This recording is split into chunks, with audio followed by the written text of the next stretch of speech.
संत चरण रजसेविता. काशीवास. ब्रह्मसाक्षात्काराच्या जिज्ञासेने मी घर सोडले आणि काशीला पोहोचलो. काशीला दुर्गा घाटावर एका घरात 3ऱ्या मजल्यावर राहायला जागा मिळाली. माझे 2 मित्र माझ्याबरोबर होते. त्यातील एक थोड्याच दिवसात परत आपल्या घरी गेला. दुसरा माझ्याबरोबर राहिला.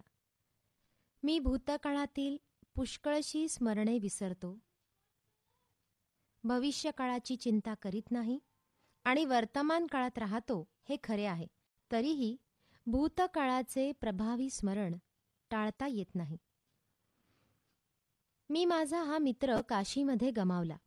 ही काशीतली मुख्य आठवण आहे. त्याचे आडनाव बेडेकर होते, पण आम्ही त्याला भोळा म्हणत असू. तो मनाने सरळ, बेफिकीर वृत्तीचा आणि शरीराने चांगला मजबूत होता. माझ्यावर त्याचे निर्व्याज प्रेम होते. तो गंगेचे पात्र पोहत पोहत पार करी, या किनाऱ्यावरून त्या किनाऱ्यावर जाई आणि तेथून परत येई. मी तर नुसता पाहतच राहायचा. एकदा बडोद्याला एक महाराज आले होते. भोळा म्हणाला, चल त्यांना भेटायला जाऊ. मी बहुधा नीट माहिती असल्याशिवाय संत मानून कुणाला भेटायला जात नसे, परंतु भोळ्याचा फार आग्रह होता म्हणून त्याच्याबरोबर गेलो. तेथे बरीच गर्दी होती. मी म्हटले, आपण दुरूनच पाहू आणि ऐकू. आम्ही दूरच उभे राहिलो. एकाने प्रश्न विचारला, महाराज, आपण कुठून आलात? महाराजांनी उत्तर दिले, नारायणाचा वास सर्वत्र आहे. हे ऐकताच मी भोळ्याचा हात धरला आणि तेथून निघालो. भोळ्याला म्हणालो, तुला हेच ऐकायचे होते तर मी तुला केव्हाच उपनिषद ऐकवले असते. कुठून आला तेवढ्या साध्या प्रश्नाचे तसेच सरळ उत्तर द्यायला पाहिजे की अमुक गावाहून आलो. तू तर भोळाच आहेस. काशीला आल्यानंतर 2च महिन्यात भोळा आजारी पडला. त्याची तब्येत एकदम बिघडली. त्याला तेथल्या रामकृष्ण मिशनच्या हॉस्पिटलमध्ये ठेवले. तो बरा होणार नाही हे दिसत होते. तोही हे समजून चुकला होता. मी त्याला विचारले, तुझ्या घरी कळवू का? तो म्हणाला, काय गरज आहे, घराशी आता काय संबंध? परलोकात गेल्यावर कधी ना कधी बातमी पोहोचेल. मग गोष्ट निघाली की मृतदेहाला अग्नी कोणी द्यायचा. मी विचारले, तुझी काय इच्छा आहे? तर तो म्हणाला, तूच अग्नी दे. मी म्हणालो, ठीक आहे. दुसऱ्या दिवशी तो गेला. माझ्यावर हा पहिलाच प्रसंग होता. मी स्मशानात प्रेतयात्रेबरोबर कधी गेलो नव्हतो. माझ्याजवळ शाळेत शिकवण्याचे 4 रुपये होते. त्यात हव्या तेवढ्या स्मशानयात्रा होऊ शकल्या असत्या. मुख्य खर्च लाकडांचा होता. गंगेच्या किनाऱ्यावर मंत्रोच्चारण करून अंतिम विधी केला. दुसऱ्या दिवशी जेवायला रोजच्याप्रमाणे नेहमीच्या अन्नछत्रात गेलो. तेथे त्याला भडाग्नी देण्यात आला वगैरे चर्चा निघाली. मी त्यांना म्हणालो, गंगेचा महिमा अपार आहे. तिच्या किनारी भडाग्नी दिलेला कावळा देखील स्वर्गात जाईल, म्हणून हा तर आता सरळ स्वर्गातच जाणार आहे. तर काशीला अशा प्रकारे आमच्या भोळ्याची विदाई झाली. तेथे सुरुवातीला सकाळचे भोजन आम्ही एका अन्नछत्रात करत असू. तिथे दक्षिणा म्हणून 2 पैसे मिळायचे. संध्याकाळी मी त्यातून 1 पैशाचे दही आणि दुसऱ्या पैशांची 2 रताळी घेत असे. तेवढ्यात माझे भागत असे.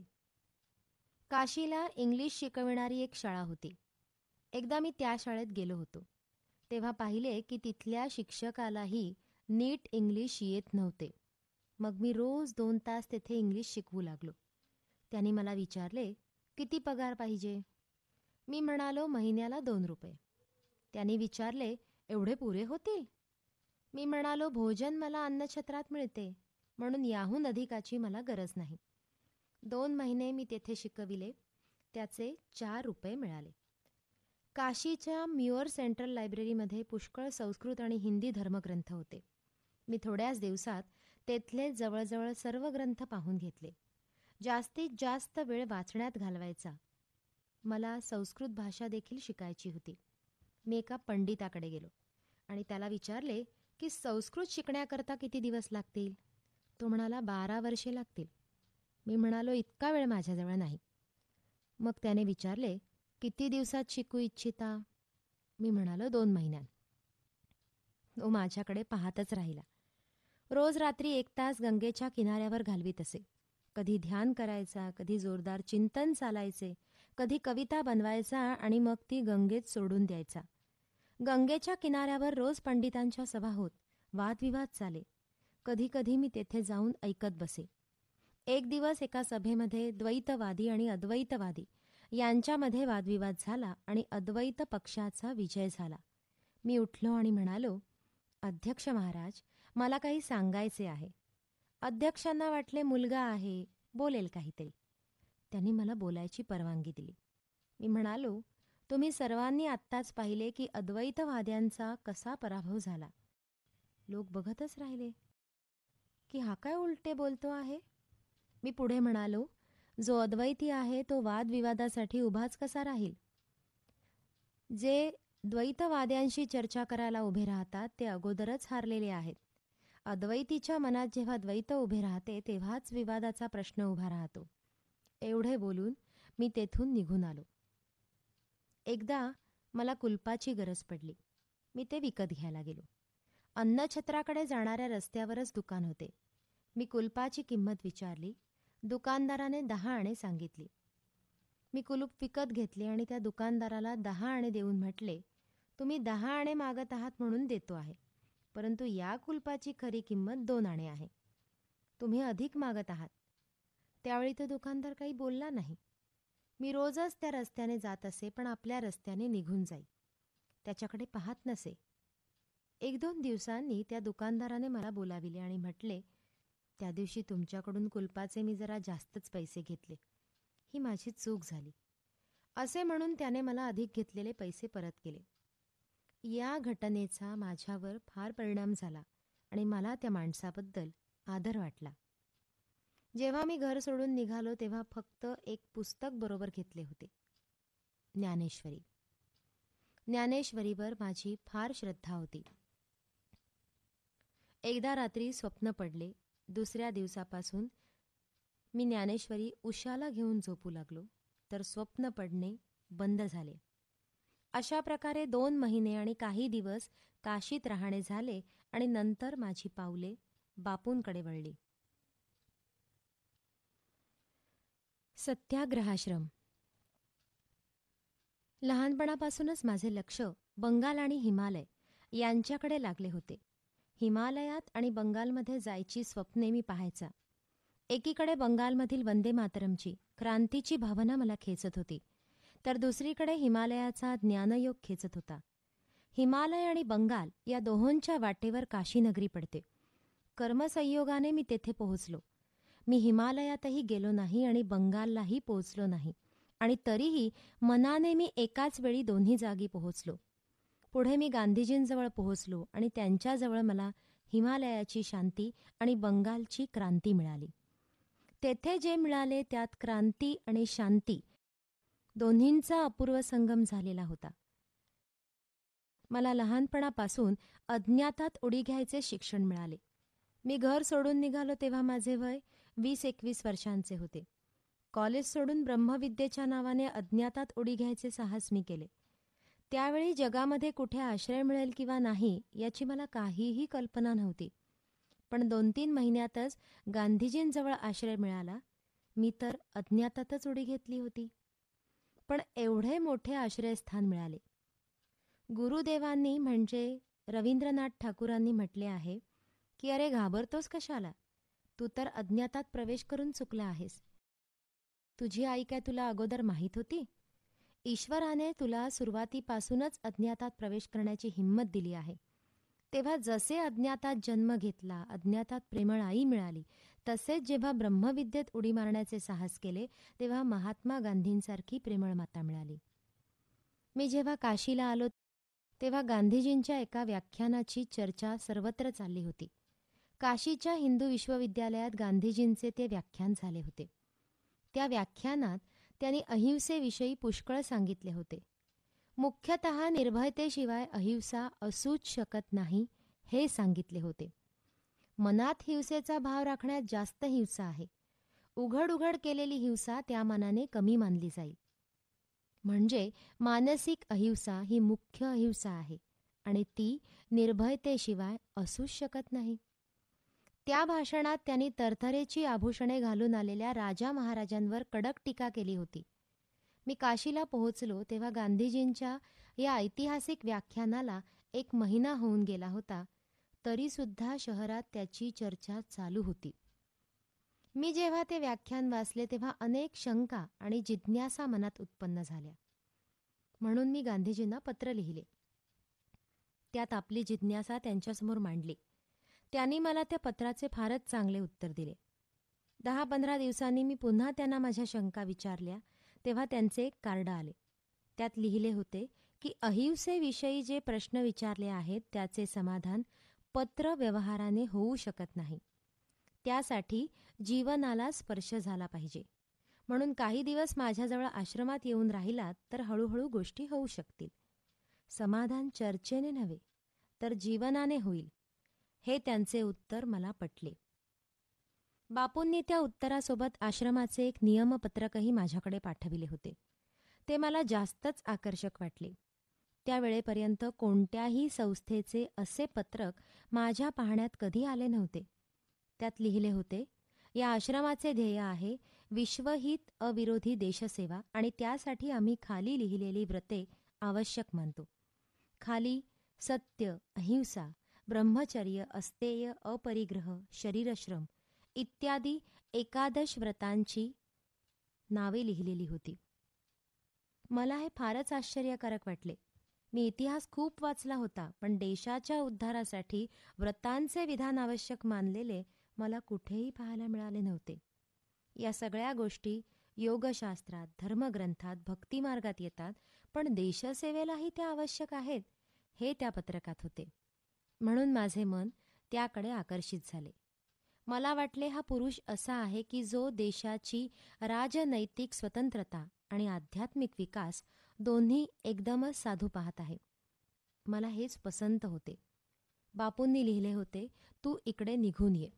आणि मी बापूंकडे पोहोचलो. तो दिवस होता 7 जून 1916. मी अहमदाबाद स्टेशनवर उतरलो. माझ्याजवळ जास्त सामान नव्हते. म्हणून स्वतः सामान उचलले आणि रस्ता विचारीत पायी निघालो. एलिस ब्रिजच्या रस्त्याने चालत सकाळी 8 वाजता कोचरब आश्रमात पोहोचलो. बापूंना एक नवीन माणूस आल्याचे सांगण्यात आले. बापू म्हणाले, ठीक आहे, आंघोळ करून मला भेटायला येऊ द्या. आंघोळ करून मी त्यांच्याकडे पोहोचलो. ते भाजी चिरीत होते. माझ्याकरता हेही एक नवीनच दृश्य होते. भाजी चिरण्याचे, स्वयंपाक करण्याचे कामही राष्ट्रनेता करतो हे मी कधी ऐकले नव्हते. त्यांच्या पहिल्या दर्शनातच मला श्रमाचा पाठ मिळाला. बापूंनी एक चाकू माझ्याही हातात दिला. मी यापूर्वी हे काम कधी केले नव्हते, पण त्या दिवशी त्याचा धडा मिळाला. तेथे मला मिळालेली ही पहिली दीक्षा होती. भाजी चिरताना त्यांनी माझी विचारपूस केली.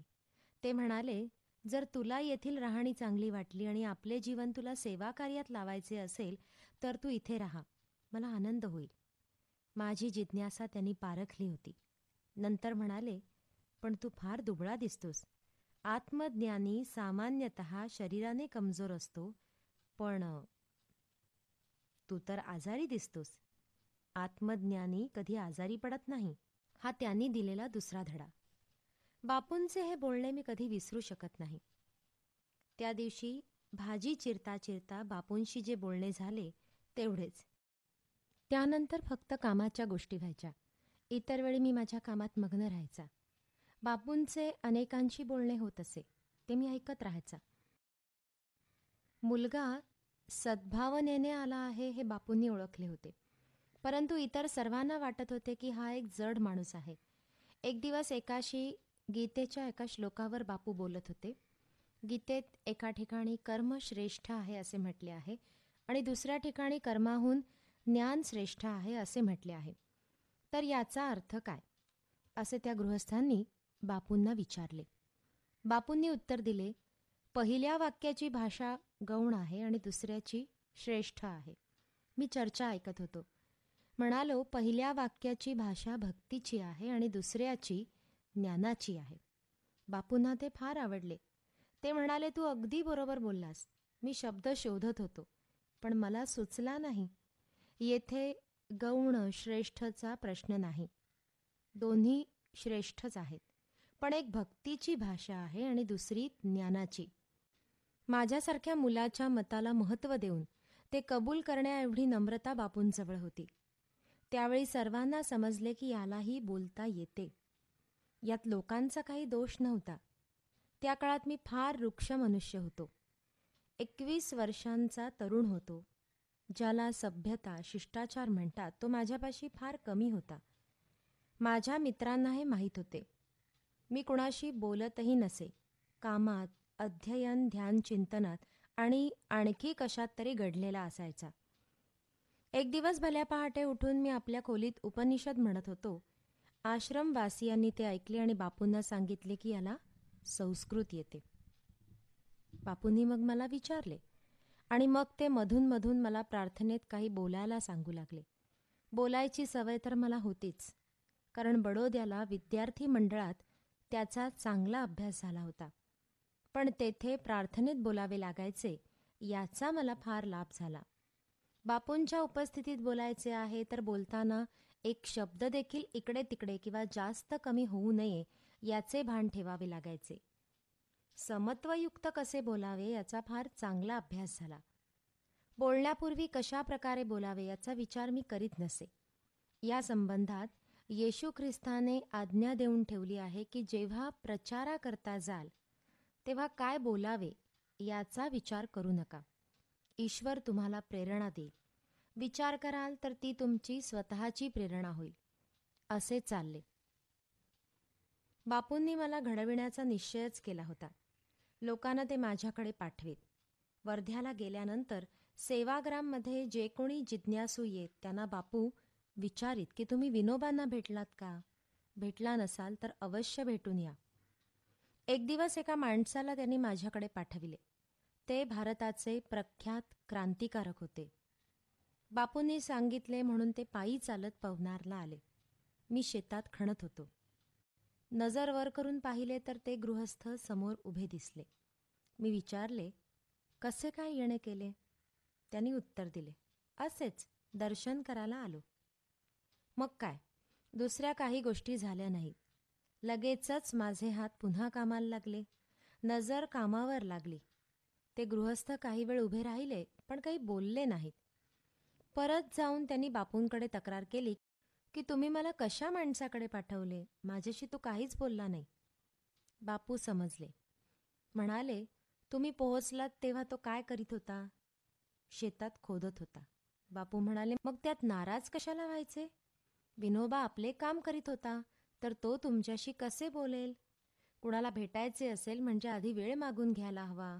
हे तुम्हाला माहीत नाही काय? अशा प्रकारे बापूंनी त्यांना तर समजाविले. परंतु नंतर जेव्हा मी त्यांना भेटलो तेव्हा मला फटकारले की भल्या माणसा, कोणी आपल्याला भेटायला येतो तेव्हा त्याच्याशी बोलणे हेही एक प्रकारचे कामच आहे. अशा प्रकारे हळूहळू मी त्यांच्या हाताखाली तयार होत गेलो. मी स्वभावाने एखाद्या जंगली जनावरासारखा आहे. बापूंनी मला पाळीव जंगली जनावर बनविले. त्यांच्या चरणांजवळ बसूनच या असभ्य माणसाचा सेवक बनला. बापूंबरोबर राहून मला सेवेची गोडी आणि तळमळ लागली. मी सेवेला भगवंताच्या पूजेचे साधन आणि जनतेला आपला स्वामी मानतो. बापूंनी माझी कसोटी केली की नाही मला माहीत नाही, पण आपल्या बुद्धीनुसार मी त्यांची पुष्कळच परीक्षा केली. त्या परीक्षेत जर ते कमी पडले असते तर मी त्यांच्याजवळ टिकलो नसतो. माझी परीक्षा घेऊन त्यांनी माझ्यामध्ये वाटेल तेवढ्या उणीवा पाहिल्या असतील किंवा पाहत असतील, तरीही त्यांनी मला आपल्याजवळ ठेवले. पण जर मला त्यांच्या सत्यनिष्ठेत कुठलीही उणीव, न्यूनता, कमतरता आढळली असती तर मी त्यांच्याजवळ टिकलो नसतो. ज्यांना स्वतःसंबंधी आपण मुक्त पुरुष, पूर्ण पुरुष असल्याचा भास होतो असे पुष्कळ महापुरुष मी पाहिले आहेत. अशा कोणत्याही महापुरुषाचे मला आकर्षण वाटले नाही.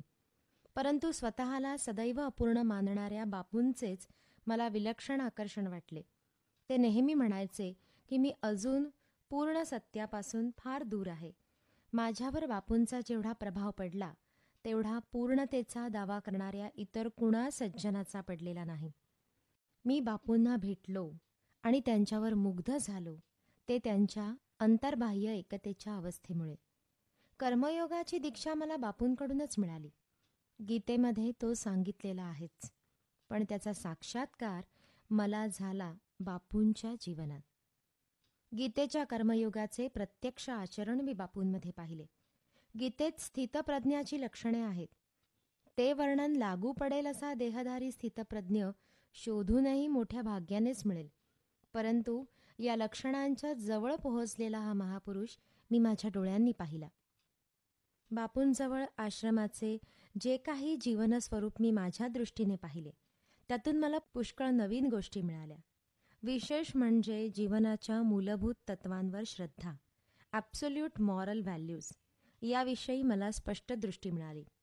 मी सत्यादी धर्म मानित होतो, परंतु ते रिलेटिव्ह, सापेक्ष आहेत, परिस्थितीवर निर्भर आहेत, असे माझे चिंतन होते. बापूंजवळ आल्यानंतर विशेष गोष्ट ही झाली की त्या चिंतनात फरक पडला. दुनियेतल्या सगळ्या वस्तू आमच्याकरता आहेत, आम्ही त्यांच्याकरता नाही, हे जीवनसिद्धांताकरता लागू होऊ शकत नाही. जीवनसिद्धांत आमच्याकरता आहेत असे नाहीत, आम्हीच त्यांच्याकरता आहोत. शास्त्र ग्रंथातही गोष्ट सांगितलेली आहे. उदाहरणार्थ, शास्त्रात ब्राह्मण धर्माकरता निर्माण झाला आहे असे आहे. आता आम्ही ब्राह्मण क्षत्रियादी पद्धतीने विचार करीत नाही, साधकाकरता करतो. हे मी फक्त उदाहरणादाखल सांगतो आहे, परंतु त्याचा अर्थ हा की आम्ही धर्माकरता आहोत, आम्ही धर्माचे सेवक आहोत. सिद्धांत आमच्याकरता नाहीत, आम्ही सिद्धांताकरता आहोत. ही गोष्ट तेथे माझ्या लक्षात आली. परिणामस्वरूप जीवन एकरस आणि अखंड आहे याचा अनुभव मला आला. बापू स्वतःला कधी कुणाचा गुरु मानित नसत आणि स्वतःला कुणाचा शिष्यही मानित नसत. त्याचप्रमाणे मीही, जरी मी गुरुचे फार महत्त्व मानतो, तरीही स्वतःला कुणाचा तरी गुरु किंवा कुणाचा शिष्य मानित नाही.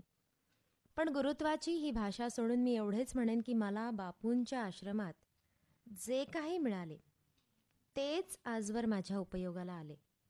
बापूंचा आश्रम मला दृष्टी देणारे मातृस्थान आहे. एकदा बापूंबरोबर बोलणे चालले होते. खान अब्दुल गफार खानांच्या मदतीला जायची गोष्ट चालली होती. त्यांना वाटले की परत येणे कदाचित होणार नाही, असेही घडू शकते. म्हणून त्यांनी मला चर्चा करायला बोलाविले. जवळजवळ 15 दिवस आम्ही रोज बोलत असू. 2-3 दिवस तर ते प्रश्न विचारित होते आणि मी उत्तरे देत होतो. मग एक दिवस मी त्यांना ईश्वरविषयक अनुभवासंबंधी विचारले. मी म्हणालो, तुम्ही सत्यच परमेश्वर आहे म्हणता, ते बरोबर आहे, परंतु उपवासाच्या वेळी तुम्हाला आतला आवाज ऐकू आला असे तुम्ही म्हणाला होता, हे काय आहे? यात काही रहस्य गूढ आहे का? ते म्हणाले, हो, यात जरूर काही आहे. ही साधारण गोष्ट नाही. मला आवाज स्पष्ट ऐकू आला होता. मी विचारले, मी काय केले पाहिजे? तर उत्तर मिळाले, उपवास केला पाहिजे. मी विचारले, किती उपवास केले पाहिजे? उत्तर मिळाले, 21. यात एक विचारणारा होता आणि दुसरा उत्तर देणारा होता. अगदी कृष्णार्जुन संवादच होता. बापू तर सत्यवादी होते, म्हणून हा काही भ्रम तर होऊ शकत नव्हता. ते म्हणाले की साक्षात ईश्वराने माझ्याशी गोष्टी केल्या. म्हणून मी पुन्हा विचारले, ईश्वराचे काही रूप असू शकते का? ते म्हणाले, रूप तर असू शकत नाही, पण मला आवाज ऐकू आला होता. मी म्हणालो, हे कसे? रूप जर अनित्य आहे तर आवाजही अनित्य आहे. तरीही आवाज ऐकू येतो, तर मग रूप का दिसणार नाही? मग मी त्यांना दुनियेतल्या इतरांना आलेल्या गूढ अनुभवाच्या गोष्टी सांगितल्या. स्वतःचेही काही अनुभव सांगितले. ईश्वर दर्शन का होत नाही याविषयीही गोष्टी झाल्या. शेवटी त्यांनी मान्य केले की जरी मला आवाज ऐकू आला, रूपाचे दर्शन झाले नाही, तरी ते होऊ शकते. बापूंची आत्मकथा प्रकाशित होत असताना त्यांनी मला एकदा त्याविषयी विचारले होते. मी म्हणालो, तुम्ही सत्यवादी आहात, मिथ्या तर काही लिहिणार नाही, म्हणून कुणाचे नुकसान होणार नाही. पण लाभ काय होईल माहीत नाही, कारण ज्याला जे घ्यायचे आहे ते तो घेत असतो. बापू म्हणाले, तुझ्या उत्तराने मला जे पाहिजे होते ते मिळाले. नुकसान होणार नाही एवढे पुरेसे आहे. जोपर्यंत फायद्याचा प्रश्न आहे तोपर्यंत. ते गुजरातीत बोलत होते. आपणा बधा कामोनु परिणाम मिंटू छे. आपल्या सगळ्या कामांचा परिणाम शून्य आहे. त्यांनी हवेमध्ये बोटाने मोठा गोलाकार काढून दाखवला आणि पुढे म्हणाले, आपणे तो सेवा करी छुटीये. आपल्याला तर सेवा करून सुटायचे आहे. ही गोष्ट एकदम माझ्या अंतःकरणात बिंबली. बापूंचे सर्वच्या सर्व तत्वज्ञान यात आले. मला माझे जीवन अत्यंत भाग्यवान वाटते, कारण जीवनात मला परमभक्तीचा अनुभव येत असतो. शास्त्रात ज्याला वियोगभक्ती म्हटले आहे, त्याचा अनुभव मला आला आहे. बापूंपासून दूर राहून मी त्यांच्या विचारांचे अत्यंत बारकाईने अध्ययन करीत होतो आणि त्यातून जे मिळत होते त्यावर चालण्याचा यथाशक्ती प्रयत्न करीत होतो. हे माझे मोठ्यातले मोठे भाग्य होते. मार्ग में तारण मिले संत रामदोई, संत सदा शीश ऊपर राम हृदय होई. मीराबाईचे हे वचन मलाही चांगले लागू होते. मला देखील मार्गात 2च तारणारे मिळाले. ईश्वराच्या कृपेने एकाचा आशीर्वाद माझ्या डोक्यावर आहे आणि दुसऱ्याचे स्थान माझ्या हृदयात आहे. 1 वर्षाची सुट्टी. 1917 सालची गोष्ट. मी बापूंकडून 1 वर्षाची सुट्टी घेऊन बाहेर गेलो होतो. त्याचे कारण होते प्रकृती सुधारणे आणि दुसरे होते अध्ययन. प्रथम वाईला राहून संस्कृतचे अध्ययन करायचा विचार होता. गीतेवर माझे जे प्रेम होते त्यामुळे संस्कृत शिकायला तर मी घरी असतानाच सुरुवात केली होती. माझे मित्र गोपाळराव यांच्या मदतीने मी घरीच संस्कृतचा अभ्यास करीत असे. आता वेदांताचे आणि तत्त्वज्ञानाचे अध्ययन करायचे होते. वाईला मला याची चांगली संधी मिळाली. तेथे नारायण शास्त्री मराठे नावाचे एक बालब्रह्मचारी विद्वान वेदांत आणि इतर शास्त्रे शिकवित असत. त्यांच्याकडून उपनिषदे वगैरे शिकायचा लोभ झाला आणि तेथे अधिक काळ राहिलो. तेथे मी उपनिषदे, गीता, ब्रह्मसूत्रे आणि शांकर भाष्य, मनुस्मृती, पातंजल योगदर्शन या ग्रंथांचे अध्ययन केले. याशिवाय न्यायसूत्रे, वैशेषिक सूत्रे, याज्ञवल्क्य स्मृती हे ग्रंथ वाचले. मग अधिक वाचायचा मोह राहिला नाही. आता पुढचे मी स्वतः स्वावलंबी होऊन शिकू शकेन असे वाटले. दुसरे काम होते आरोग्य सुधारणे. त्यासाठी मी रोज 10-12 मैल चालणे सुरू ठेवले होते. मग 6 ते 8 शेर धान्य दळणे सुरू केले आणि 300 सूर्यनमस्कार घालू लागलो. त्यामुळे आरोग्य सुधारले. आहार देखील मी विचारपूर्वक घेत असे. पहिले 6 महिने मीठ खात असे, नंतर ते सोडून दिले. मसाले वगैरे पूर्णतः सोडून दिले आणि ते न खाण्याचे व्रत घेतले. दूध घेऊ लागलो. अनेक प्रयोग केल्यानंतर दुधाविना तब्येत चांगली राहणार नाही हे सिद्ध झाले होते. 1 महिनाभर केळी, लिंबू आणि दूध एवढ्याच आहारावर राहिलो. शक्ती कमी झाली. मग आहार निश्चित केला. 1.5 शेर म्हणजे 60 तोळे दूध, 20 तोळे ज्वारीच्या 2 भाकऱ्या, 4-5 केळी आणि जेव्हा मिळेल तेव्हा 1 लिंबू. चवीसाठी कोणताही पदार्थ खायची इच्छा होत नसे, पण नेहमी वाटे की हा आहार बराच श्रीमंती आहार आहे. रोजचा खर्च 11 पैसे होत असे. केळी आणि लिंबू 4 पैसे, ज्वारी 2 पैसे, दूध 5 पैसे. हे सारे जरी मी आरोग्यासाठी करीत होतो तरी त्यात एकादश व्रतपालनाची दृष्टीही होती. मी आश्रमापासून दूर होतो, परंतु सत्याग्रह आश्रमाचा कार्यकर्ता या नात्यानेच आपले आचरण ठेवायचा माझा पूर्ण प्रयत्न होता. जसे अस्वाद व्रताचे भान ठेवले होते तसेच अपरिग्रहाचेही ठेवले होते. त्या दिवसात माझ्याजवळ अगदी कमी सामान होते. 1 लाकडी थाळी, वाटी, आश्रमातील 1 तांब्या, धोतर, कांबळे आणि पुस्तके एवढाच प्रपंच सोबत होता. कुडते, कोट, टोपी वगैरे वापरायचे नाही असे व्रत घेतले होते. हातमागावर विणलेले कपडेच वापरीत होतो. त्यामुळे परदेशी वस्तूंचा माझ्याशी कोणताही संबंध नव्हता. त्यातून स्वदेशी व्रताचे पालन होत होते आणि माझ्या विवेकाला अनुसरून सत्य, अहिंसा आणि ब्रह्मचर्य या 3ही व्रतांचे पालन मी चांगल्या प्रकारे केले असा मला विश्वास आहे. हे सारे करीत असताना सेवेच्या दृष्टीने दुसरी काही कामेही करीत राहिलो. गीतेचा एक मोफत वर्ग चालविला. त्यात 6 विद्यार्थ्यांना पूर्ण गीता अर्थासह शिकविली. दुसऱ्या एका वर्गात 4 विद्यार्थ्यांना ज्ञानेश्वरीचे 6 अध्याय शिकविले. 2 विद्यार्थ्यांना 9 उपनिषदे शिकविली. मला तेव्हा हिंदी चांगले येत नसे, परंतु हिंदी प्रचाराच्या दृष्टीने रोज विद्यार्थ्यांना बरोबर घेऊन हिंदी वर्तमानपत्र वाचायचा कार्यक्रम ठेवला होता. वाईमध्ये विद्यार्थी मंडळ नावाची संस्था स्थापन केली. वाचनालयाच्या आर्थिक मदतीसाठी या विद्यार्थी मंडळात धान्य दळण्याचा एक वर्ग ठेवला. त्यात 15 विद्यार्थी आणि मी मिळून 16 जण लोकांचे धान्य दळून देत असू. जे लोक गिरणीतून दळून आणत त्यांचे ते काम 2 शेरांना 1 पैसा मजुरी घेऊन करायचे आणि तो पैसा वाचनालयाला द्यायचा. मोठ्या सावकारांची मुलेही या कार्यक्रमात सामील झाली.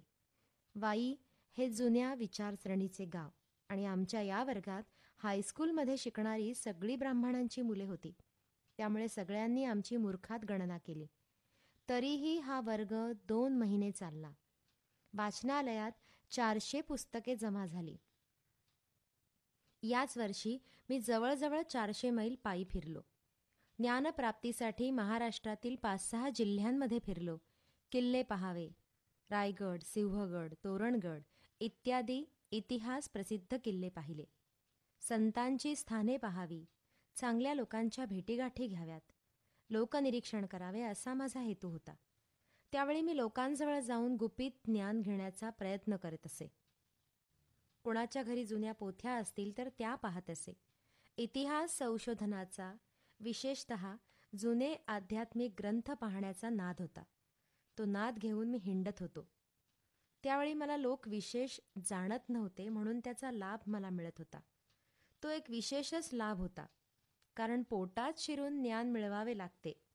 रिघावे पोटात पाया पडूनी घ्यावा अंत, असे तुकारामांनी सांगितले आहे. तसे मी करीत होतो. पण आता मला पाया पडायला सापडतच नाहीत. उलट लोकच माझ्यावर जुलूम करतात, पाया पडून कंटाळा आणतात. मला मात्र कोणाच्या पाया पडायची संधीच मिळत नाही. मी महाराष्ट्रात फिरत असताना गीतेवर व्याख्याने देत असे. तेव्हा मी कोणी अनुभवी माणूस होतो असे अजिबात नाही. 23 वर्षांचे वय होते. मला गीता किती समजत होती हे केवळ एका कृष्णालाच माहीत. परंतु तन्मय होऊन अंतःकरणाच्या तळमळीने मी बोलत असे. त्यात केवळ माझा जपाचा हेतू होता. महादेवाच्या पिंडीवर जसा थेंब थेंब पाण्याचा अभिषेक होतो तसा जर विचाराचा सतत जप होत गेला तर विचार चित्तावर ठसतो. या भावनेने मी व्याख्यान देत असे. गीतेबद्दल माझ्या हृदयात अशीच भक्ती आहे. एका गावात मी अधिकात अधिक 3 दिवस राहायचा. पहिला दिवस परिचयात जायचा. रात्री 9 वाजता प्रवचन व्हायचे. लोकांची अधिक ऐकण्याची इच्छा आहे असे दिसले तर आणखी 2 दिवस राहायचा. पहिल्या दिवशी 15-20 स्त्री-पुरुष ऐकायला यायचे. त्या 15-20 स्त्री-पुरुषांसमोर मी अशा प्रकारे बोलायचा की जणू मी हजारो स्त्री-पुरुषांसमोर बोलत आहे. दुसऱ्या दिवशी संख्या वाढायची. 200-300 लोक ऐकायला यायचे.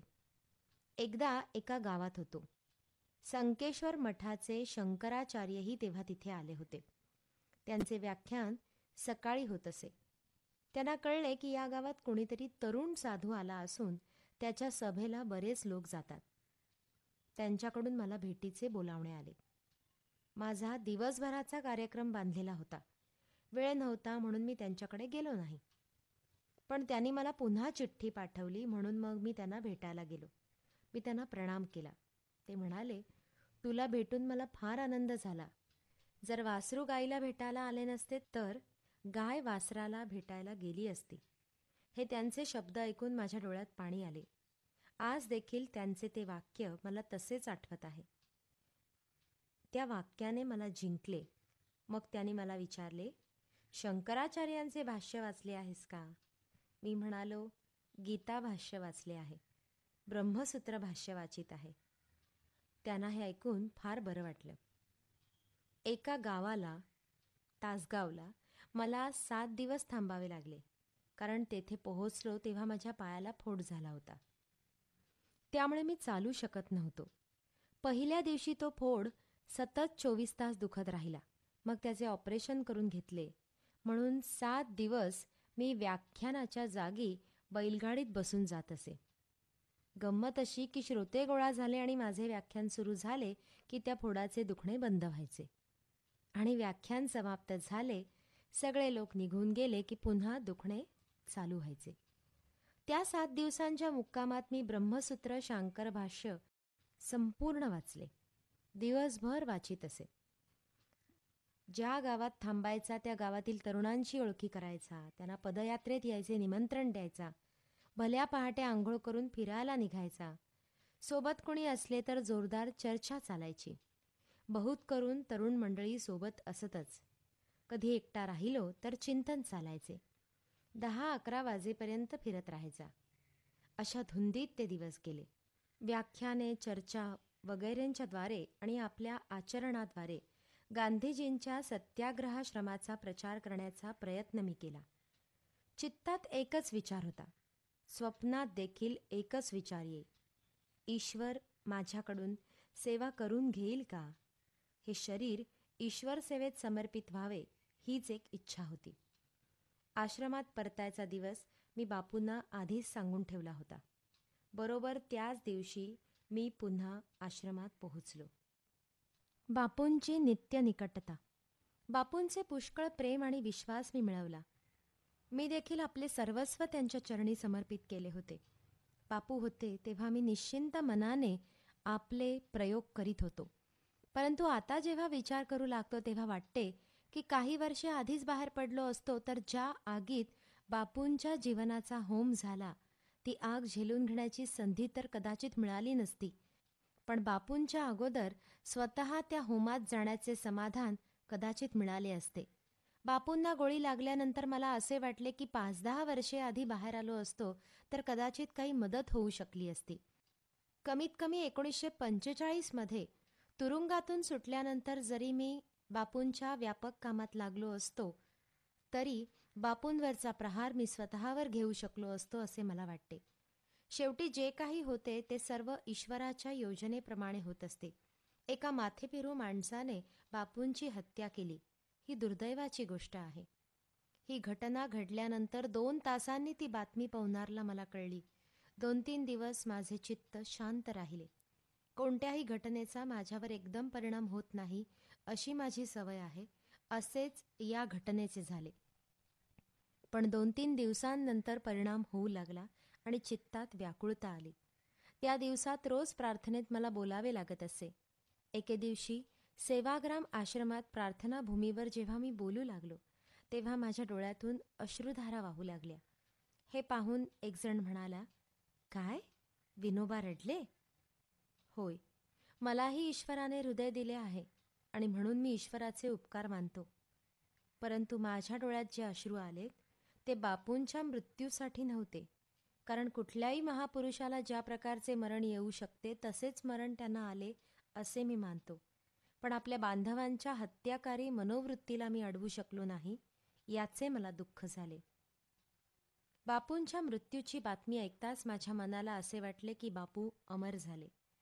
आणि तेव्हापासून या क्षणापर्यंत माझी सतत हीच भावना राहिली आहे. बापू देहधारी होते तेव्हा त्यांना भेटायला थोडा तरी वेळ लागत असे. पवनारहून सेवाग्रामला जावे लागे, पण आता तर त्यांना भेटायला क्षणाचाही विलंब लागत नाही. डोळे बंद केले की भेट झालीच समजा. बापू होते तेव्हा मी स्वतःला त्यांच्या कामात गाडून घेतले होते. क्वचितच मी त्यांच्याशी बोलायला जात असे, परंतु आता तर नेहमीच त्यांच्याशी बोलतो आणि ते माझ्याजवळच आहेत असा मला अनुभव येतो. तुलसीदासांनी म्हटले आहे, "जनम जनम मुनी जतनु कराही, अंत राम कछु आवत नाही." बापूंच्या मुखातून शेवटी शब्द निघाला, "हे राम." कोणताही भक्त याहून अधिक काय करू शकतो? बापूंच्या श्राद्धा दिवशी पवनारच्या धाम नदीत त्यांच्या अस्थींचे विसर्जन करण्यात आले. त्या दिवशी धाम नदीच्या किनाऱ्यावर जे दृश्य पाहिले ते जणू नवीन जन्माचेच दृश्य होते. त्यावेळी ईशावास्य उपनिषद म्हणताना मला जो अनुभव आला त्याचे शब्दात वर्णन करायला मी असमर्थ आहे. ज्ञानी पुरुषांनी आत्म्याच्या व्यापकतेचा बोध आम्हाला दिला. आमची त्यावर खरोखर श्रद्धा बसते, परंतु त्या दिवशी त्याचा साक्षात्कार झाला. महापुरुष जेव्हा देहात असतात तेव्हा त्यांची शक्ती मर्यादित असते आणि जेव्हा ते देहमुक्त होतात तेव्हा त्यांची शक्ती अमर्याद होते.